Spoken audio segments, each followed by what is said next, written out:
Desculpa, professor. Desculpa interromper o senhor. Perdão. É porque a planilha do trabalho 4, ela não tá, acho que ela não está pública. Eu tentei abrir ela e eu não consegui. Já está pública, já habilitei. Tá. Já. Tá certo, obrigado. Obrigado a você. Bom, gente, nós vamos hoje ver a parte do... Fala, Gabriel. Professor, eu só queria adicionar que ela está pública, mas a gente ainda não consegue editar. É verdade. Você não consegue editar. Deixa eu ver aqui enquanto a gente conversa se eu acho a planilha.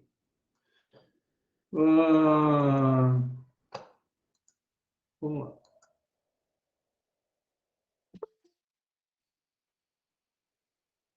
Trabalho 4, né?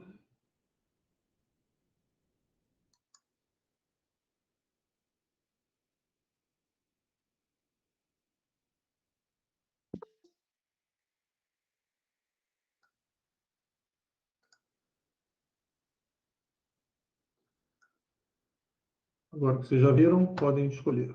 Tá bom?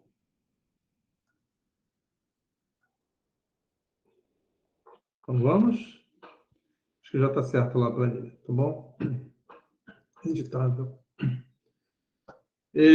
Bom, a gente está vendo aqui essas arquiteturas novas, mais recentes, de processadores. Já estudamos processador com pipeline. Nós estamos vendo agora que a gente pode melhorar o funcionamento do processador, o desempenho dele, né, na realidade, utilizando o despacho de várias instruções por ciclo. Nós vimos, primeiro, né, como a gente coloca mais de um núcleo dentro de um capsulamento só. Qual a motivação para isso? Fundamentalmente é conservação de energia, né?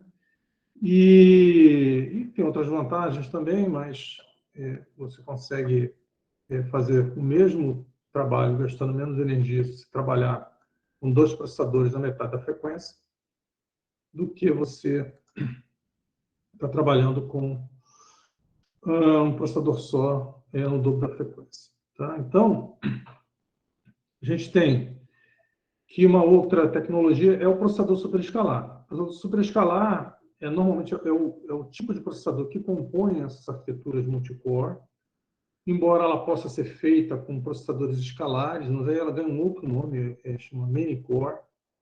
Tá? Alguns exemplos de mini-core é o Intel Xeon Phi, tem outros exemplos de arquitetura mini-core. Um supercomputador desses, acho que o Taihu Lite, ele foi feito com um mini-core também.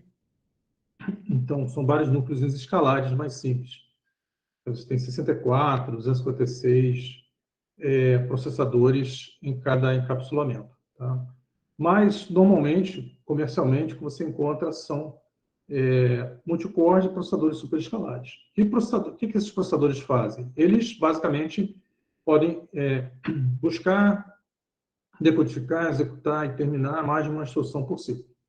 Como é que isso é feito? Isso é feito duplicando o pipeline, ou quadruplicando o pipeline, aumentando a largura do pipeline. Então, aqui no exemplo que nós vimos, né, você tem lá o R10.000, que você busca 4 instruções por ciclo, decodifica 4 instruções por ciclo, renomeia, que a gente viu que a gente pode renomear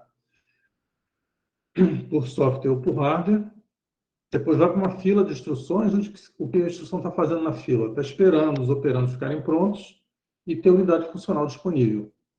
Aí os operandos e a instrução são enviados para a unidade funcional, ela executa e, finalmente, ela escreve de volta o resultado no banco de registradores ou na memória, dependendo do tipo de instrução. Tá? Então, o que a gente vai olhar agora, com mais detalhes, é como é que a gente faz para a gente poder transformar um processador escalar num processador superescalar. A largura do barramento para acesso aqui às instruções aumentada, né, com certeza, para você poder buscar e decodificar várias instruções por ciclo. E o banco de registradores, não sei se eu falei na aula passada, mas ele precisa ter múltiplas portas de leitura e de escrita. Quer dizer, já tinha. Ele tinha 2 de leitura e uma de escrita. Mesmo uma arquitetura com pipeline simples, você precisa ter um banco de registradores com várias portas. E quando você aumenta o número de instruções despachadas, você vai ter que aumentar o número dessas portas proporcionalmente. Você depende do esquema eficiente de predição de desvio. Tá? Você precisa, então, saber com exatidão onde você vai buscar as próximas instruções. Isso é feito especulativamente, ou seja, a gente não espera resolver o desvio, a gente faz a predição dinâmica do desvio, vai lá na frente e busca aquelas instruções. Se estiver certo, tudo bem. Se estiver errado, você tem que anular tudo que as instruções fizeram. Tá? Então, a janela de instruções são dois tipos que tem básicos. Centralizada é a estação de reserva. A centralizada é uma estação única, ou, como a gente viu no exemplo anterior, um grupo de uma fila por grupo de unidades funcionais. Então, no exemplo aqui do nosso R10.000, você tem uma fila de ponto flutuante, uma fila de load store e uma fila de inteiros. Não deixa de ser um esquema de janela centralizada. A estação de reserva ela tem uma fila dedicada para cada unidade funcional. Então, cada unidade funcional tem a sua própria fila, tá? No que a gente chama, então, de janela distribuída ou estação de reserva. Tá? Você precisa de esquemas de detecção e de remoção de dependências verdadeiras e falsas. Tá? O esquema de remoção de dependências verdadeiras, já viu algum deles, né? Que é você fazer o adiantamento de dados, ou seja, mandar o dado de um estágio, a saída de um estágio direto para a entrada do outro, sem esperar passar pelo banco de registradores. Na dependência falsa, a gente pode usar renomeação de registradores por software ou por hardware, que é a tabela de renomeação que a gente chama.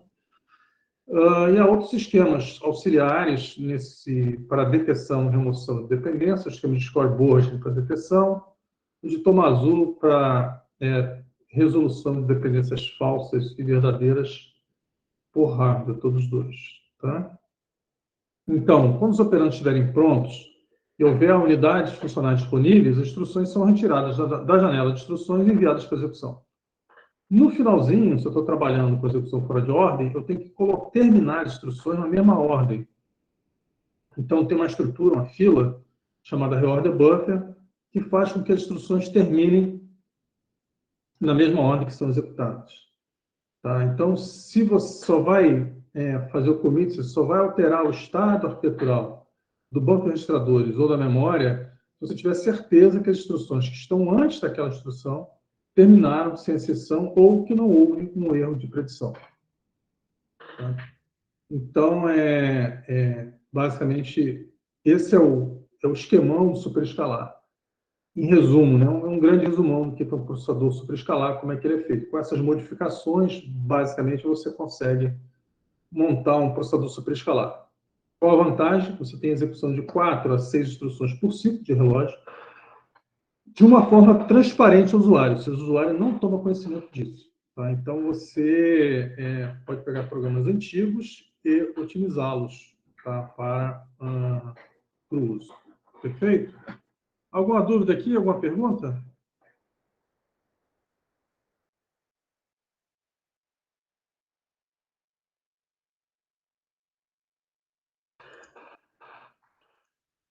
Posso ir?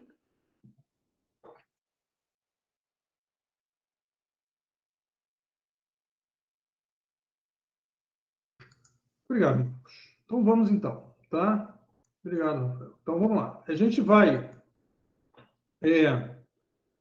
então, caminhar para mostrar mais detalhes, né? Sim, eu esqueci. Tem os múltiplos barramentos para fazer o adiantamento de dados, né, que eu já expliquei. Você tem várias unidades funcionais, por óbvio, senão você não consegue executar várias instruções ao mesmo tempo. Tá? E tem uma fila de load store para verificar dependência de dados e permitir que os loads de store sejam executados fora de ordem. Tá? Então, a gente tem aqui, mais uma vez, o nosso processador MIPS. Né? Aqui tem um outro processador, que é o Intel. Está muito pobre esse diagrama, mas dá para ver aqui um reorder buffer, aqui, ó, no finalzinho, um raster file, que é o banco de registradores. Aqui ele tem acho que são estações de reserva que ele trabalha. E aí tem as unidades funcionais, MX, FPU, a GUI é para endereço, U é inteira, tá? Tem uma tabela de mapeamento aqui, fazendo a nomeação de registradores. Deixa eu pegar pela ordem, né? Então, tem a cache L2, você traz a informação para a cache L1, você faz, então, a predição de desvio, para saber para onde você vai buscar a próxima instrução, e a decodificação das instruções que você está buscando. Tá? Então, esse ciclo aqui é permanente. O pessoal costuma chamar de front-end e back-end, né? Não é uma possibilidade. Tá? Então, esse MIS, eu juro que eu não lembro o que é, mas o RAT é a tabela de renomeação. Aí você encaminha instruções tanto para a estação de reserva quanto para o reorder buffer. Por quê? No reorder buffer ela vai andando na ordem até terminar, e na reserve station ela é enviada para as unidades funcionais. No caso aqui tem pouquinhas unidades funcionais. Tá? A gente tem um reorder buffer aqui para as instruções que vão acessar a memória. Eventualmente ele sabe quais ele pode passar na frente ou não. Na verdade, a memória é cache de dados de nível 1, que a gente está vendo aqui. Essa divisão ela já existe desde os tempos das arquiteturas com pipeline simples e prossegue com as arquiteturas superescalares também, a divisão da cache de nível 1 em instruções e dados. Tá? Isso aqui em TLB é a tabela de tradução de endereços, que a gente já conhece, né? Aqui de instruções, não está mostrando de dados, não sei porquê. Mas tem o banco de registradores, tá? As unidades funcionais, um diagrama bem simplesinho.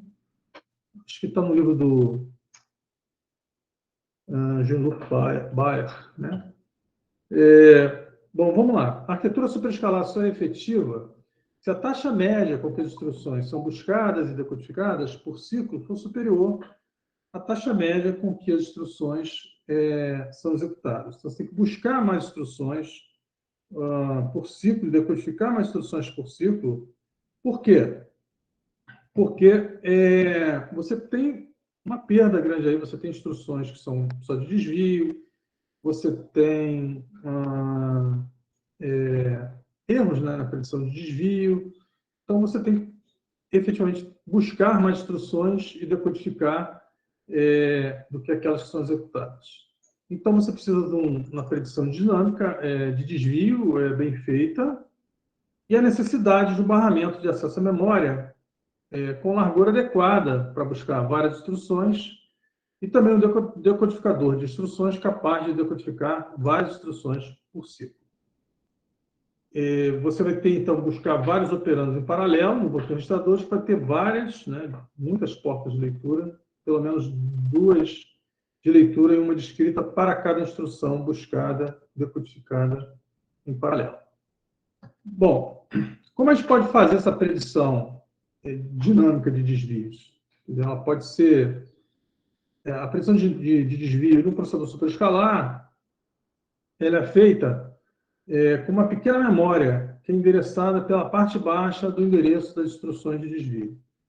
Ela contém um bit, que é um bit de predição, mas na realidade a gente não dá para adivinhar, ou seja, o processador ele não tem condições de o que vai acontecer, né? Qual os números da Mega Sena dessa semana. Então, como é que ele faz a previsão do desvio? A gente faz a predição, como todo cientista faz, do futuro, baseado no passado, ou seja, nas variáveis que você tem até agora, que você está observando até agora. É mais ou menos tipo, você vai no Spotify, e o que você vai ouvir de música? Né? O cara vai escolher a música para você, a música que você está acostumado a ouvir, que você ouviu mais no passado. Estou nessa música aí que você gosta bastante. Tá? Embora, eventualmente, o seu humor naquele dia não esteja nada para samba, por exemplo. Né? Então, a predição de desvio é a mesma coisa. Se o desvio está sendo tomado, ele guarda numa memóriazinha o resultado da última execução do desvio. Aí ele vai lá, né? Perguntar, como é que foi esse desvio da última vez? Foi tomado? Vai ser tomado de novo, né? Não vai, por que ele vai mudar de ideia? Então, mas você pode errar. Se você errar, aí você vai, inverte lá o bit de predição e armazena. Mas com um bit de predição só, pode acontecer problemas, né? Tipo, quer dizer, você ficar eu estou testando se o número é par ou ímpar, né? Um desviozinho, uma questão se é par ou ímpar. Você vai errar 100% das vezes assim com essa predição, né? Porque hora é par, hora é ímpar, né? Então você prediz que é par, mas dá ímpar, né? Aí você prediz que vai ser ímpar, não, mas dá par. Então você vai ficar lá alternando sua predição e errando 100% das vezes. Então é um problema que pode acontecer sério na predição de desvio com um bit só. E também, para qualquer tipo de esquema de predição, há um problema se tem mais de um endereço de desvio, cuja parte baixa do endereço é igual, mas a parte alta é diferente, são desvios diferentes, né? Apontam, né, para a mesma posição nessa memória. Porque essa memóriazinha, tá, ela é de tamanho limitado, 512, 2K, 4K posições. E aí você pode ter uma interferência de um desvio com o outro e você vai ter, então, a sua taxa de acerto diminuída por conta disso. Mas são coisas da vida, não há muito o que fazer a esse respeito. Mas em relação ao fato de você ter essa execução alternada e você ter também um outro problema que acontece, é um laço dentro de um laço. Embora isso não possa parecer relevante, mas quando você vai fazer a predição de desvio, a última vez que no laço interno que você vai predizer o desvio, você vai dizer, esse desvio vai ser tomado, mas você chegou no final do loop, do laço. Então você vai sair. Então a última vez você vai errar a predição. Ele vai mudar a predição e errei a predição. Vou mudar a predição agora para não tomado, né? Foi não tomado. Aí ele vai para o laço de fora, faz mais uma iteração, volta para o laço de dentro. Qual a predição desse laço aqui? A predição é que vai ser não tomado. Ele foi não tomado a última vez, só que é a primeira vez que você está entrando no laço, você vai certamente desviar para o começo, para fazer as iterações, então você acaba errando duas vezes. Se o número de laços de loop que você faz aqui é pequeno e o laço externo é muito grande, os números são muito distintos, 1 milhão e 10 vezes, isso tem um impacto muito grande na taxa de acerto, tá? Ou na taxa de falhas, conforme você queira ver. E aí você vai acabar com uma taxa de acerto muito degradada devido a você ter essas situações de um desvio que alterna par e ímpar e também um laço dentro do outro laço, que praticamente você erra duas vezes, tipo, à toa, né? Bom, so far so good? Alguma pergunta? Então, o que nós estamos vendo? Quais são mais detalhes, né, dessas modificações que são feitas no processador para que ele possa executar adequadamente mais de uma instrução por ciclo, ou seja, se qualificar como um processador superescalado. Ok? No doubt? Any doubt? Very good. Let's proceed. Para melhorar essa predição, a gente faz um pequeno macete, né? Mestre, isso aí então não tem jeito, é a vida. Às vezes na vida tem certas coisas que não tem jeito, mas outras a gente consegue melhorar um pouquinho. Como é que a gente consegue melhorar um pouquinho essa questão do erro, né? Então aqui está aquele blá todo que eu falei. Um bit, né, ele vai predizer corretamente um desvio ao final de uma iteração de um laço, enquanto o loop não termina, em loops alinhados, o preditor de um bit irá causar duas predições incorretas para o loop interno, uma vez no final do laço, uma vez na primeira iteração do laço, né? Então, o erro duplo é evitado com um preditor de 2 bits. 2 bits? Como assim, mestre? Bom, em vez de você usar um bit só, você vai usar 2 bits, tá? Então, é preciso errar 2 vezes antes de você mudar a sua predição. Então, não você é um cara assim, tipo, voludo, né? Meu time perdeu, demite o técnico. Não, vamos dar uma chance para ele, né? Então, vamos ver o que está acontecendo. Tá? Então, o preditor 2 bits bimodal é essencialmente um contador de 2 bits com valor entre 0 e 3. Quando o contador é maior ou igual a 2, o desvio é predito como tomado. Em caso contrário, como não tomado. Ele é incrementado toda vez que o desvio for tomado e decrementado toda vez que o desvio não for tomado. Você pode usar um buffer de 2 bits, 2 bits com 4 entradas, tem um desempenho similar a um buffer infinito com n bits. para a predição, lá em 92, né? Foi feito isso, 93, 94. Bom, mas anyway, estou dizendo que 2 bits de 4K é o suficiente para você fazer uma predição bem acurada de desvio. Tá? Como é que ele funciona aqui? Mais ou menos assim, tá? Está aqui, predito tomado. Se ele não for tomado, você vai dizer, não foi tomado, mas você muda de estado, mas não muda a predição. De modo que, se ele for tomado de novo, você volta para esse aqui que chama predição fortemente tomada. Tá? Então, você só vai mudar de opinião se ele não for tomado 2 vezes. Aí você muda a sua predição. Da mesma maneira, se ele estiver sendo não tomado, não tomado, não tomado, e você for tomado uma vez, você não vai fazer a mudança da predição naquele instante. Você espera mais um pouquinho. Se ele for não tomado... Opa! Tem um rim aqui na... se ele for tomado de novo, está certo. Ele vai mudar a predição para tomado. Tá? Então, você espera um pouco. Não sai assim, né, mudando de ideia rapidamente. Você tem que dar uma chance para ver o que acontece. Então, essa é a ideia. Você poderia fazer isso com 3 bits, 4 bits, mas não tem muita vantagem se colocar um computador maior para fazer essa predição. Tá? Normalmente, 2 bits desempenha muito bem. Então, esse esquema chama bimodal, tá? Esquema de predição bimodal. Até aqui um outro desenho aqui, que é um pouquinho diferente, se vocês podem perceber, porque eu estou no strong taker, tá? Fortemente tomado. Tá? Se ele for não tomado, eu vou aqui fracamente tomado, mas minha predição ainda é que vai ser tomado. Se ele não for tomado uma vez, aí você vai direto para fortemente tomado. Não tomado, desculpa.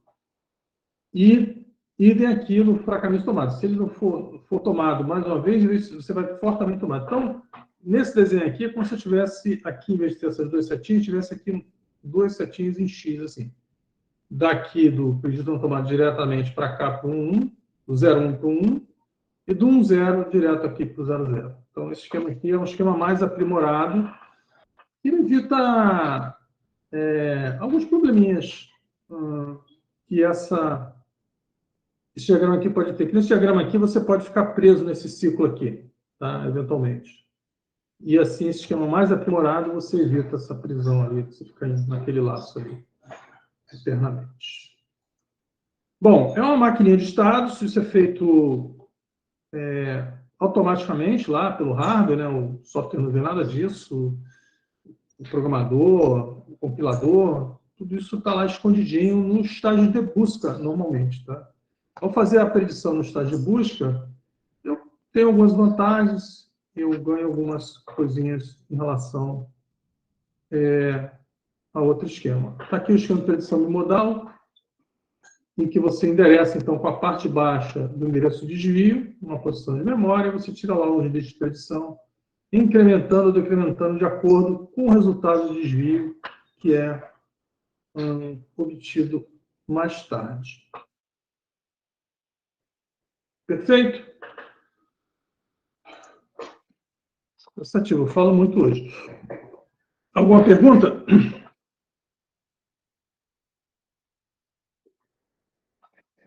Bom, a predição de desvio eficiente. Mestre, é só esse o preditor de desvio que tem?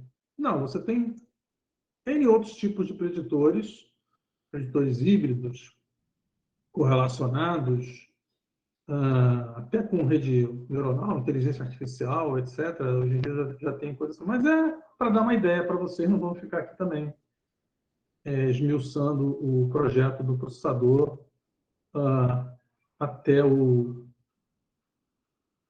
fim, tá bom? Bom, o que mais? Muitas vezes, quando você vai à memória cache, buscar a apresentação do editor é a nível de hardware, totalmente hardware, Ronald. Acabei de falar isso. O compilador, o programador, ninguém vê nada disso acontecer. É tudo transparente. Rede neuronal é hardware, meu amigo. Quem diz que rede neuronal é software? Contaram isso para você, que é software? Mentira. A rede neuronal é hardware, tá? Você pode, primeiramente, né, ou antigamente, as redes neuronais eram implementadas diretamente em hardware, né? O que acontece hoje em dia é que você utiliza os tensor cores, né, para fazer multiplicação de matrizes, que emula aquela rede neuronal com os pesos por software. Então, uma rede neuronal que você conhece hoje em dia, de machine learning, ela basicamente é uma implementação de software de um recurso em hardware, que originalmente era em hardware, que chama rede neuronal, tá? Ou neural, como vocês queiram. Tá? Perfeito, Ronald?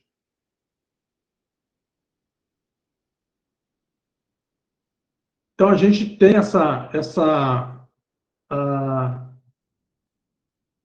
essas diversas opções para preditor de desvio. Mas a ideia é assim, que a predição de desvio é importante, ela deve ser feita para você buscar as instruções no lugar correto, as instruções corretas.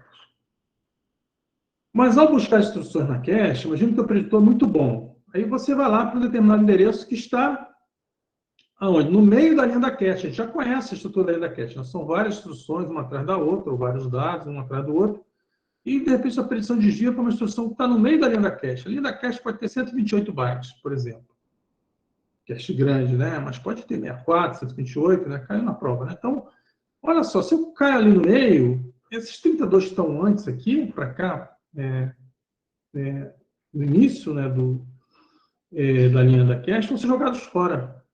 Eu só vou usar por quê? Porque né, PC é igual a PC mais 4, vou andar para cá, vou pegar as instruções que estão do lado de cá. Se estão antes, não interessa. Mas caiu lá no meio da linha da cache, você vai fazer. Então, na média, o que acontece, quando você faz a predição de desvio, mesmo fazendo uma boa predição de desvio, na média você vai cair no meio da linha da cache e você vai jogar fora ali os bons bytes, porque você não precisa daquelas instruções. Mesmo que você vá, mestre, você está exagerando. Eu só estou buscando 4 instruções por ciclo. Tudo bem. Tá bom. Mas na média você vai jogar 2 fora. Tá? Porque você pode jogar para o começo, das 4 instruções que você precisa, para o final ou para o meio. Então, na média, você está jogando 2 instruções fora. E aí o pessoal percebendo isso, que você estava tendo uma perda de eficiência nas instruções que você buscava da memória cache, bolou uma cache diferente.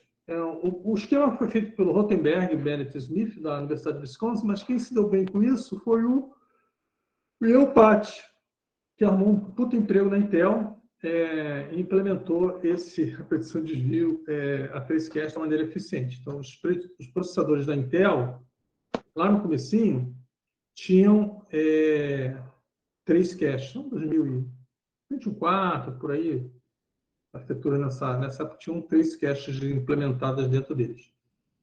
Então, eu utilizo uma memória adicional em que ela não guarda as instruções na ordem que elas estão na memória, mas sim na ordem que elas são executadas. Vai criando 3 caches. No caso do Intel x86, será mais interessante porque essa 3-cache era feita com microoperações, ou seja, com as instruções x86 traduzidas, depois delas traduzidas para instruções RISC, que eles chamam de microoperações do Intel. Então, você já guardava na 3-cache a instrução traduzida. Isso era um ganho adicional muito grande. Mas, basicamente, você ter assim, as instruções espalhadas na memória, de acordo com a ordem delas. No código, você armazena na 3-cache na ordem com que elas são executadas.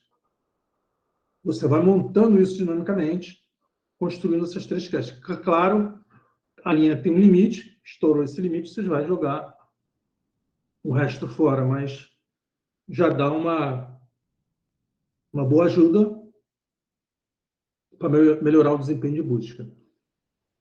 Ela foi utilizada assim durante bastante tempo. Hoje em dia, já não é mais tão utilizada assim, porque você tem outros artifícios dentro do processador para melhorar a busca de instruções. Tem fila de instruções, que você utiliza as N instruções que você buscou recentemente, tem outros esqueminhas. Mas chegou a ser implementada comercialmente, tem bastante uso essa 3-cache. Então, em vez de você guardar na ordem que ela está armazenada na memória, você guarda na 3-cache na ordem que ela é executada pelo processador. Evidentemente, aí dentro tem uma predição de desvio implícita. Se você está de certa maneira, também fazendo uma predição de desvio. Se você errar a predição de desvio, se o teu trace não for aquele, você tem que parar o processador e começar tudo de novo, aí você vai perder um tempão. Tá? Mas é uma ideia para melhorar a busca de instruções.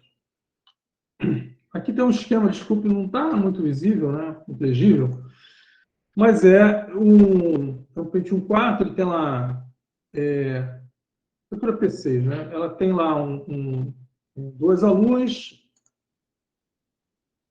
inteiras, 4 ALUs inteiras, desculpe, mais uma ALU. Tem 5 ALUs inteiras, tem 2 unidades, desculpa, para cálculo do endereço de memória do load store, tem 2 de ponto flutuante.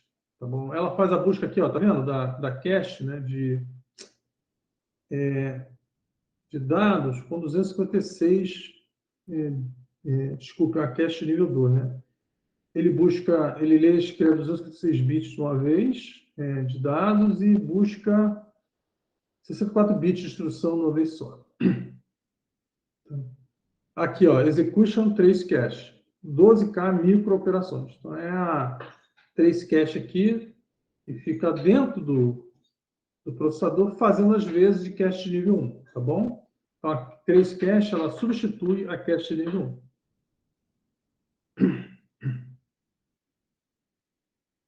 É isso, está meio fuzzy, né? Mas é para mostrar que tem um processador da Intel que usa a trace cache. Então, eu acho que é só isso de trace cache. Então, recapitulando, mais uma vez, é importante uma boa predição de desvio, a busca adequada das instruções na memória. É importante que a gente tenha outras facilidades. É importante também ter a existência de uma janela de instruções. A janela de instruções é onde a instrução fica aguardando ali, esperando a unidade funcional estar disponível, os operandos dela estarem prontos. Ela pode ser implementada de forma centralizada ou distribuída. Ou então recebe o nome de reservation station. A janela centralizada armazena todas as instruções já decodificadas e ainda não despachadas. A estação de reserva só armazena as instruções para a unidade funcional que está associada àquela estação de reserva. Normalmente, a janela centralizada é maior do que a estação de reserva. A estação de reserva são várias, né, em cada unidade funcional. A fila de cada uma delas é menor. Aqui tem um desenho que devia ser uma animação, mas estou usando PDF. Então, lá a janela centralizada, uma fila só, para várias instruções, e na estação de reserva tem ali as várias unidades funcionais e uma fila separada para cada uma delas. Então, em cima a centralizada e embaixo a distribuída. Só isso só. Tá? Não vou entrar assim. Tem uns detalhezinhos aqui, né? Vamos lá. Na janela centralizada, mais uma instrução pode ser despachada por ciclo para as diferentes unidades funcionais. Enquanto na estação de reserva, despacha no máximo uma instrução por ciclo para a sua unidade funcional. A janela centralizada deve ser capaz, então, de suportar instruções de diferentes formatos, enquanto que a estação de reserva só pode ser dedicada para o formato das instruções executadas pela unidade funcional a que ela está ligada. A lógica de controle da janela centralizada é mais complexa,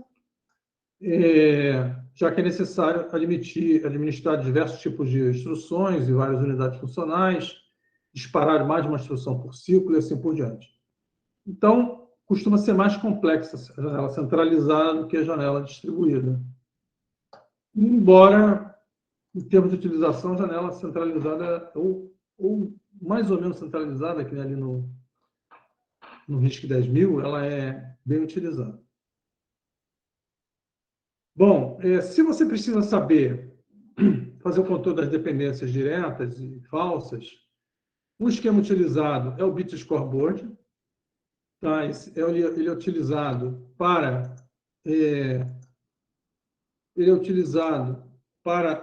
marcar no banco de registradores se algum desses bancos algum desses registradores está sendo modificado com uma instrução que já foi despachada. Então, ele tem um bitzinho em cada registrador, tá? E se você despachar uma instrução que vai escrever nesse registrador, que modifica o registrador, você marca, tipo, dizendo assim, olha, esse valor que está aqui, esse dado que está guardado no banco de registradores, ele não está atualizado. Você deve esperar a instrução terminar para poder pegar esse operando, pegar esse valor. Então, ele é ativado quando a instrução que escreve no registrador é despachada e é desativado quando o valor é escrito de volta no banco de registradores. Como só um bit, se você tiver duas instruções, né, que vão escrever no registrador, você não pode despachar a segunda. Você tem que parar o despacho das instruções. Tá bom? Isso, de certa forma, também elimina, né, as dependências de saída. Tá? Uma limitação desse método é um método muito utilizado, esse bit scoreboard. Tá? Para eliminar as dependências falsas, o esquema mais comum é o de dependências falsas, tá? Em que você elimina as antidependências e dependências de saída. A tabela de renomeação tem outros nomes, tá? Mas ela é um hardware, ela é endereçada pelos registradores arquiteturais, seja o número que o programador ou o compilador está escrevendo, e do lado de lá sai o registrador físico. Voltando um pouquinho aqui atrás, bem atrás, na realidade, se a gente olhar esse desenho aqui, a gente vai ver que nesse banco de registradores aqui tem 64 registradores de ponto flutuante e 64 registradores inteiros. Mas a arquitetura do MIPS, a gente já conhece, só tem 32 registradores arquiteturais. Então, essa tabela de renomeação, ela mapeia o número do registrador arquitetural para um dos 64 registradores físicos inteiros ou de ponto flutuante. Por que tem mais registradores físicos do que arquiteturais?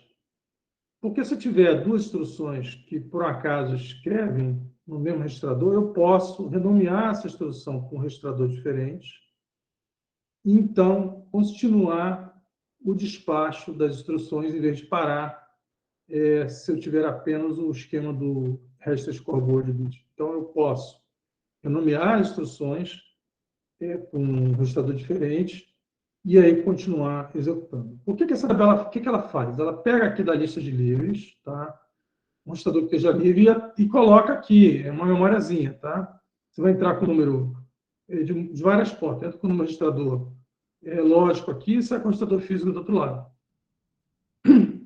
Todo registrador que é escrito é renomeado e toda a leitura de registrador arquitetural ela é mapeada para aquele registrador físico correspondente.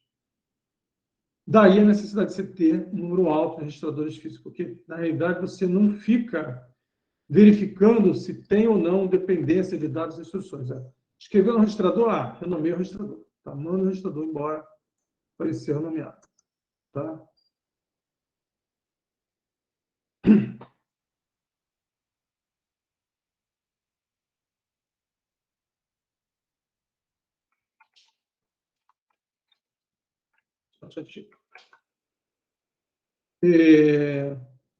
Então, você renomeia.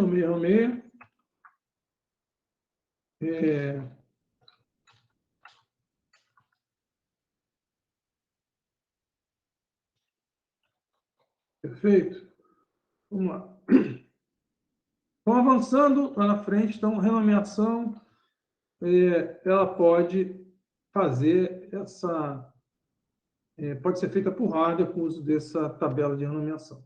Então, toda vez que escreve um registrador despachada, o registrador correspondente é renomeado, mapeado para um novo registrador físico, a partir de uma lista de livros. E se acabar a lista de registradores livres, você esgotou os 64 registradores físicos, você para o despacho. Não tem muita coisa para fazer. Tá? Isso é muito, muito utilizado e permite assim, um ganho assim, muito, muito alto desempenho. Tá? Porque você pode executar instruções fora de ordem através da renomeação.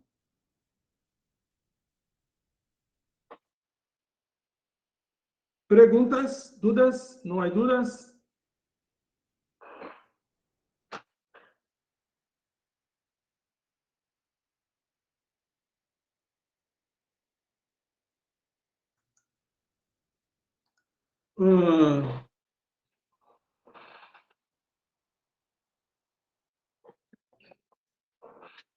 Mestre, é muita coisa. Eu estou mostrando apenas algumas das coisas que são feitas, tá? Então, ela tem que renomear vários registradores por ciclo. Então, ela também é uma estrutura multiporta, que nem um bloco de registradores, tá? Então, se a arquitetura pode despachar até 4 instruções por ciclo, ela tem que renomear 8, uma porta, a tabela tem 8 portas de leitura e 4 de escrita, mais ou menos, tá? Então, ela guarda sempre o mapeamento mais recente para cada registrador arquitetural, ou seja, um mapeamento especulativo, já que você pode ter feito uma predição de desvio e não necessariamente aquele mapeamento é válido se o desvio não for tomado, né? Não for predito corretamente. Tá? Então, se não houver registradores, então é um texto que já está aqui. Então, o banco de reordenação serve, como o nome diz, para terminar as instruções que foram executadas. Bom, e finalmente, não sei se finalmente não, tá?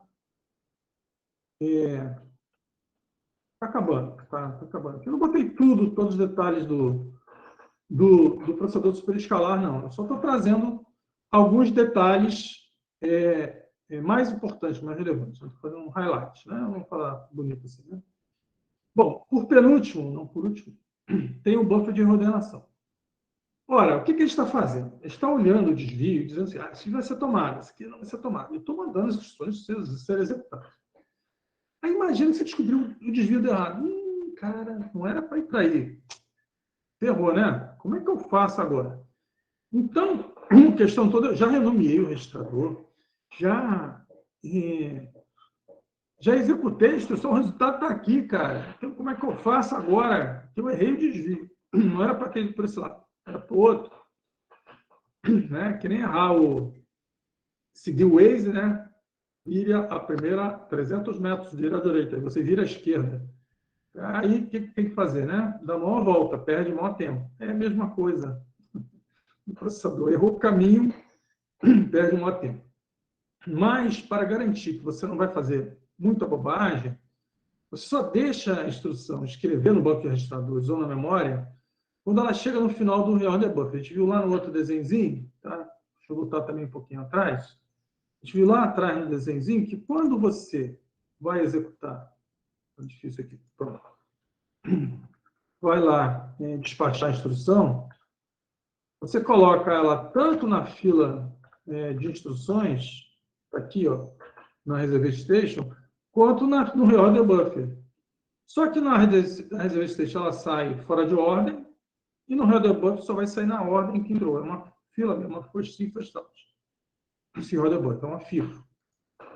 Tá? Fica lá esperando até chegar ao finalzinho. Chegou no finalzinho, significa o quê? Que nenhuma instrução antes ou deu exceção ou que nenhum desvio executado antes foi predito erroneamente. Aí eu posso atualizar o banco de registradores e a memória nesse momento.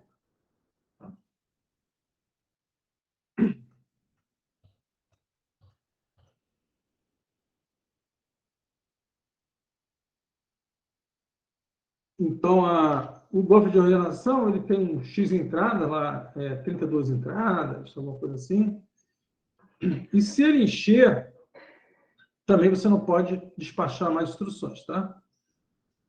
E quando a instrução é terminada, as outras avançam uma posição. Quando ela é decodificada, ou seja, assim que ela está sendo buscada e ela é decodificada, ela entra no reorder buffer e sai quando todas as anteriores terminaram na ordem de execução do programa. Então, esse reorder buffer, o nome é isso, é um buffer de reordenação. Executa fora de ordem, mas termina na ordem determinada. Por quê? Porque você não pode, por exemplo, executar uma exceção de memória se aquele desvio se antes tem um desvio predito erradamente, tá? Bom, Ela tem um campo especial para guardar o resultado, então ela termina e ela vai guardar o resultado da operação dela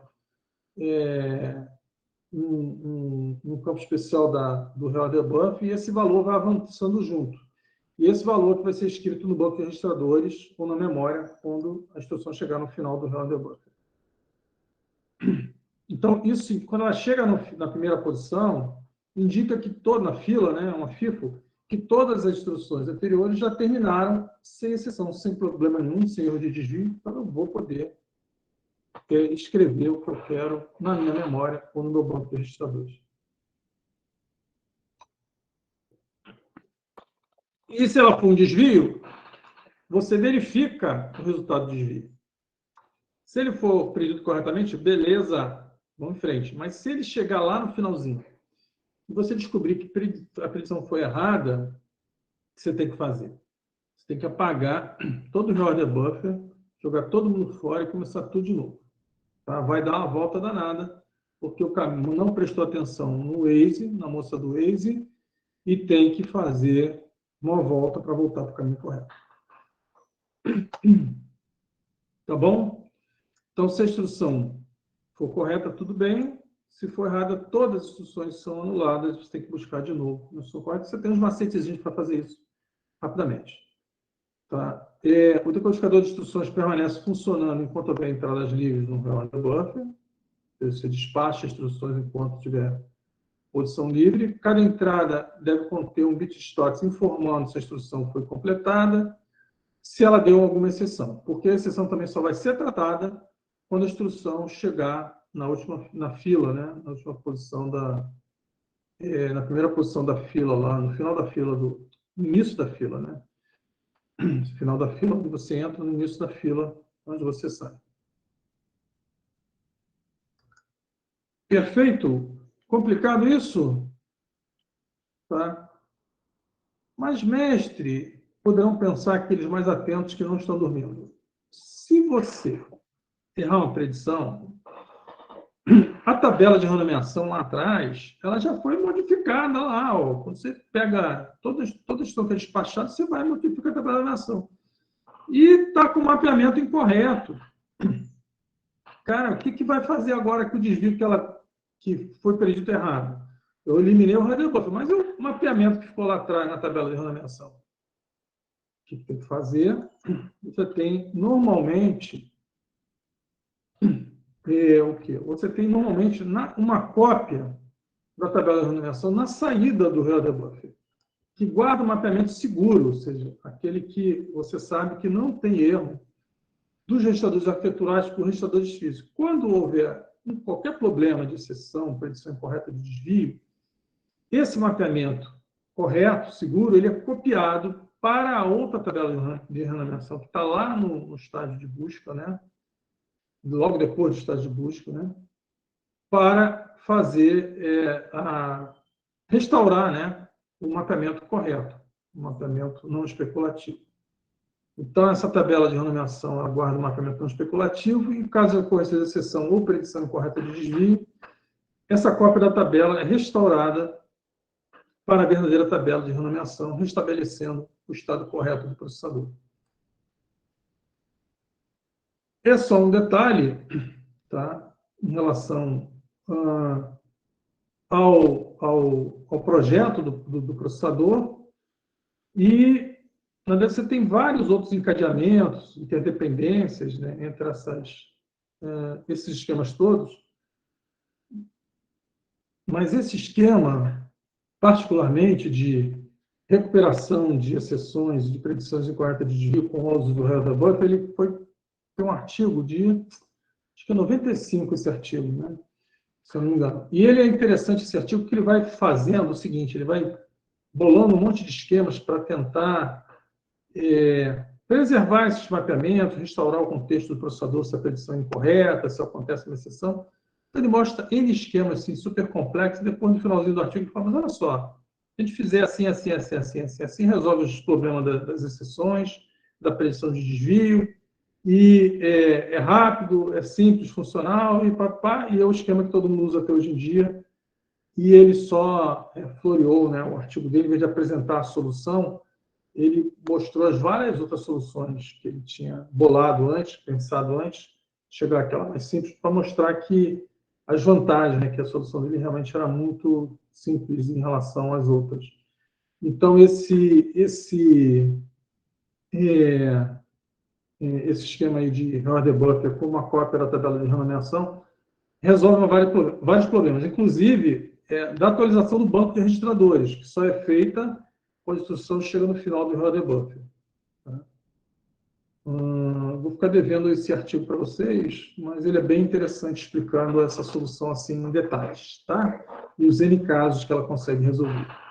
E os N problemas também que ela deixa, porque você pensou em vários esquemas, tipo feature file, history file, quer dizer, e de banco de registradores, isso aí é uma solução muito bem bolada.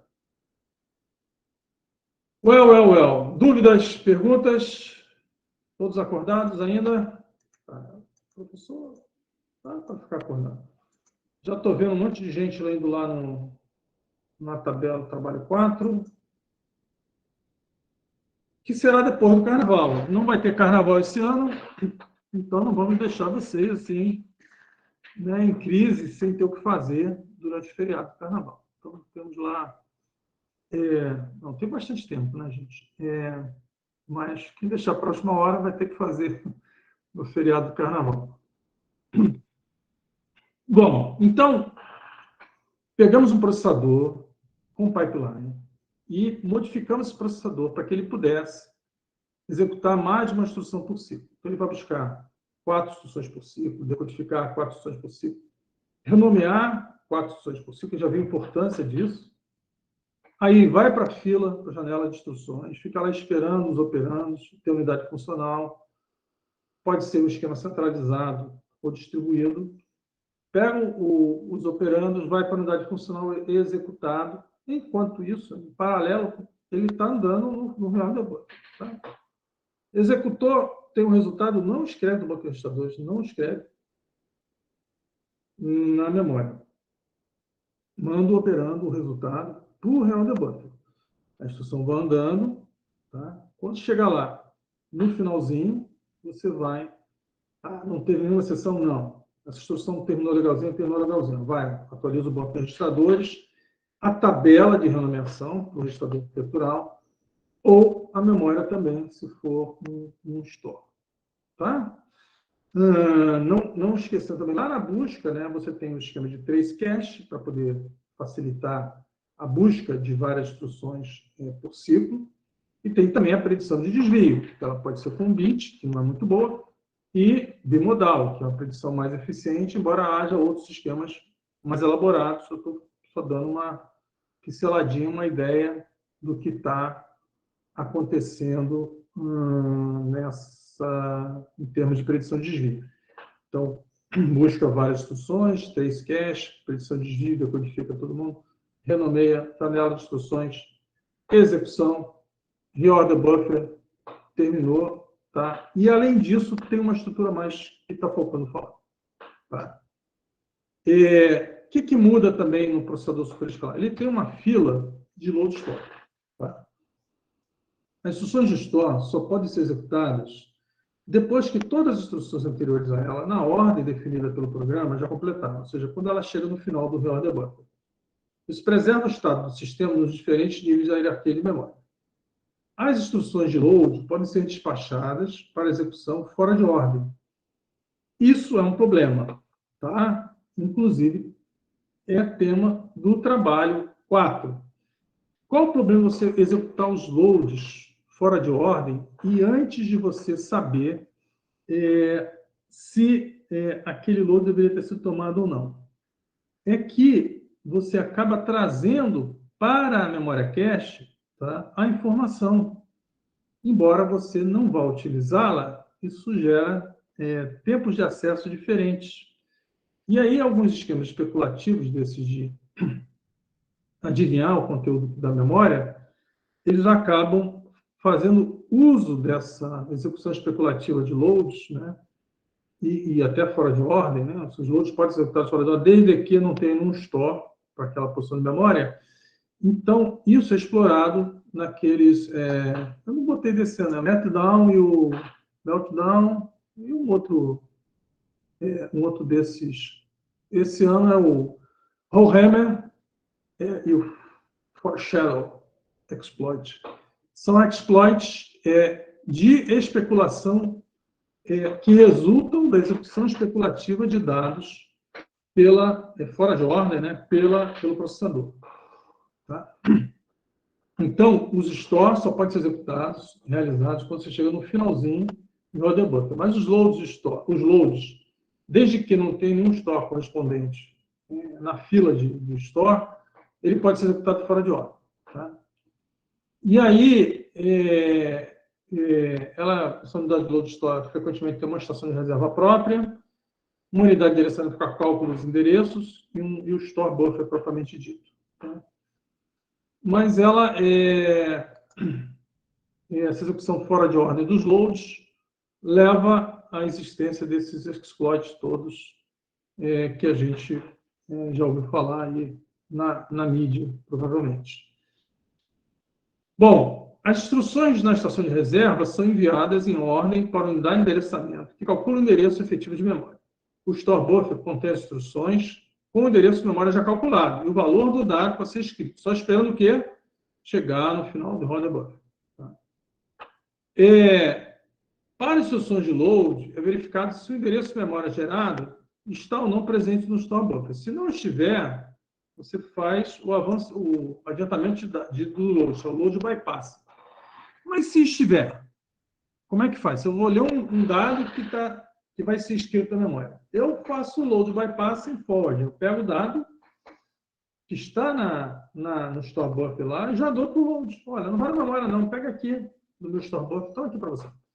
E ele já vai pegar aquele dado e já vai passar para a instrução que estiver precisando daquele operando.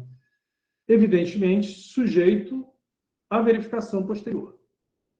Tá? Então, uma possibilidade que tenha você passar os loads, se não houver nenhum store com aquele endereço igual. E, no caso de ter um endereço igual, assim que tiver o dado, tiver o operando ali definido, você envia ele para o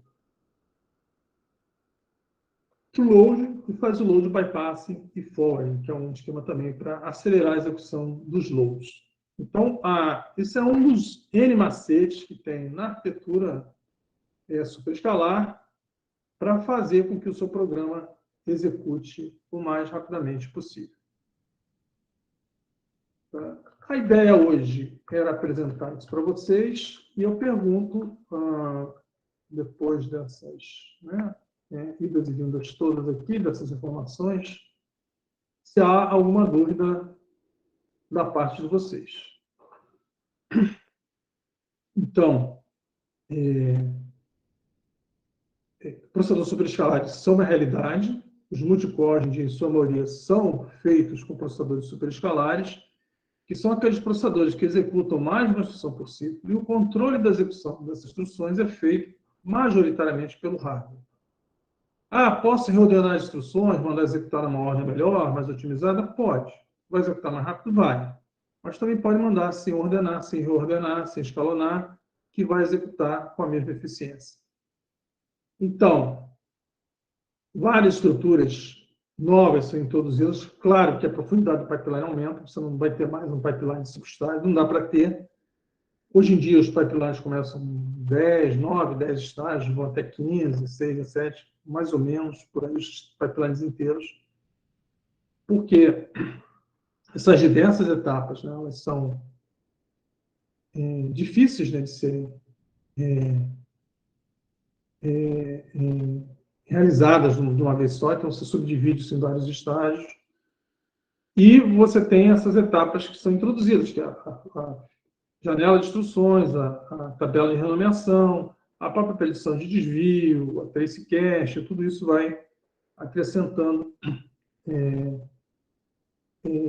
estágios no pipeline, aumentando a profundidade do pipeline. Apesar disso tudo, os superescalares são uma arquitetura vencedora, são uma arquitetura com uma implementação assim, muito corriqueira, comum. O seu celular tem um processador superescalar, é um ARM, não é um Intel. mas é superescalar. Tem um pipeline lá, tem um pipeline interessante. E a predição de desvio é muito importante. Você pode usar também associado à predição dinâmica esquemas de predição estática de desvio, não é um problema. A gente já viu isso, se não me engano, lá no pipeline, né? E, de uma maneira geral, essas são as informações que nós temos sobre os processadores superescalares para trazer para vocês. Esse é o mundo, né? Mas isso acho que é o básico, o mínimo, mínimo, para vocês terem uma boa ideia de como funciona isso. Qual o impacto disso? Vocês têm que ter isso na mente. O que o programa de vocês está executando nessas máquinas? Se você não entende isso, como é que esse processador funciona, você está meio às cegas, sabe? Meio pilotando uma coisa no escuro, sem saber para onde está indo. Então, a ideia de apresentar isso tudo para vocês é que vocês possam ter uma noção boa do que está acontecendo lá dentro do seu processador. Bom, é isso. Estou esperando aqui as dúvidas aparecerem. Se não houver dúvida, na próxima aula nós vamos trabalhar as arquiteturas VLW, que são um tipo de arquitetura também que executa mais de uma instrução por ciclo, e as arquiteturas SMT, Simultaneous Multithreading. Não prometo, mas devo terminar na quinta-feira. Tá? A nossa avaliação, que está marcada para ser essa quinta-feira, a última avaliação, vai abordar pipeline e a matéria até essa quinta. Tá? E eu vou lançar, já deve estar lá, já tem um questionário, acho que lá disponível para vocês, né? E vou lançar mais um questionáriozinho. Espero que esteja aqui o questionário. Tem o questionário pipeline aqui até hoje. Eu vou lançar na quinta-feira mais um questionário pipeline para outra terça, né? E aí, na terça-feira que vem, quinta-feira ainda VLW e SMT, Simultaneous Multithreading, e entra na prova. Mas na terça-feira eu vou dar um bônus para você. Eu vou explicar mais ou menos como é que funcionam os aceleradores gráficos, né? Tem também material de TensorCore, não sei se vai dar tempo de falar sobre esses dois tipos de arquitetura, mas apresentar essas arquiteturas, né, modernistas. E falta, eu estou devendo para vocês, está registrado no vídeo agora, colocar o material relativo a essa parte lá no ABA para vocês, que eu vou fazer agora, depois da aula. Deixa eu encerrar, então, a gravação.